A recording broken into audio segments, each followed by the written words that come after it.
Maji wa na Kivona Sport, tunakwenda kuzungumza na mchezaji bora wa mchezo wa leo kati ya Yanga dhidi ya KVZ ambao umetamatika muda mchezo kutoka sasa katika uwanja huu wa Gombani. Mchezo ambao umeifanya klabu ya Yanga kuwa klabu ya pili kutoka Tanzania bara kufuzu hatua nusu finali mashindano ya kombe la muungano 2025. Yanga 2 KVZ 0, Mudathir Yahya Abbas man of the match. Twende kumsikia kile ambacho amezungumza na Kivona baada ya kushinda tuzo yenye thamani ya $200,000 kutoka City College makao makuu Dar es Salaam. Twende. Bwana mtazamaji, aliye mbele yetu ni Mudathir Yahya Abbas.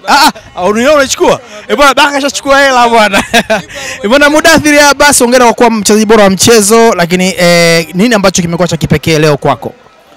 Kwanza tumshukuru Mwenyezi Mungu na pia nimshukuru kocha kwa kunipa uhuru wa kucheza.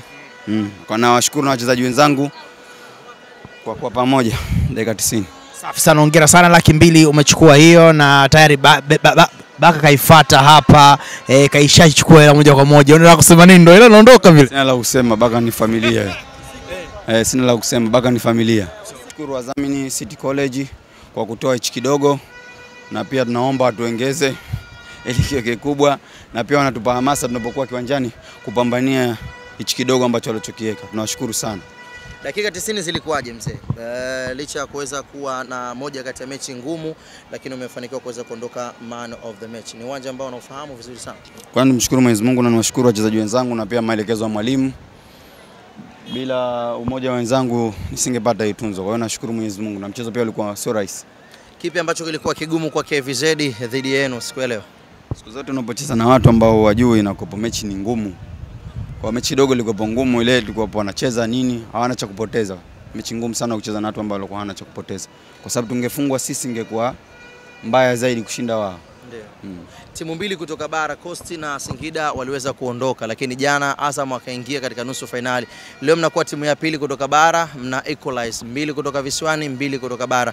Nusu finali mmejiandaje kuhakikisha pengine mnaondoka na ubingwa huu wa muungano 2025? Sisi tumekuja kwenye mashindano, na mashindano kuna kufungwa, sio mashindano ni mpira, kuna kufungwa na kushinda. Sisi tunakuja kupambana. Tukipata ushindi sawa, tukikosa ushindi ni sawa. Neno lako kwa mashabiki ambao wamejitokeza siku ya leo. Leo ndio siku ambayo uwanja umejaa kuliko siku zote za siku 4 hizo. Tunawapenda sana. Tunawapenda sana, endelee kutusupport. Ndio. Support yao inatupa nguvu sana. Shukrani sana Muda. Asante sana. Mtazamaji, umetoka kumsikia Mudathir Yahya Abbas namna anavyozungumza, lakini kubwa ameushukuru uongozi wa chuo cha City College kwa kuweza kutoa zawadi hii ya takriban shilingi $200,000, na ametoa rai kwa kwenda kwa mkurugenzi Shaban Mwanga kwamba kuna nafasi ya kuongeza ili na wachezaji waendelee kufurahia, lakini ni sehemu tu ya mashindano ya kombe la muungano. Mimi ni Isike, nyuma ya kamera ipo Jackie.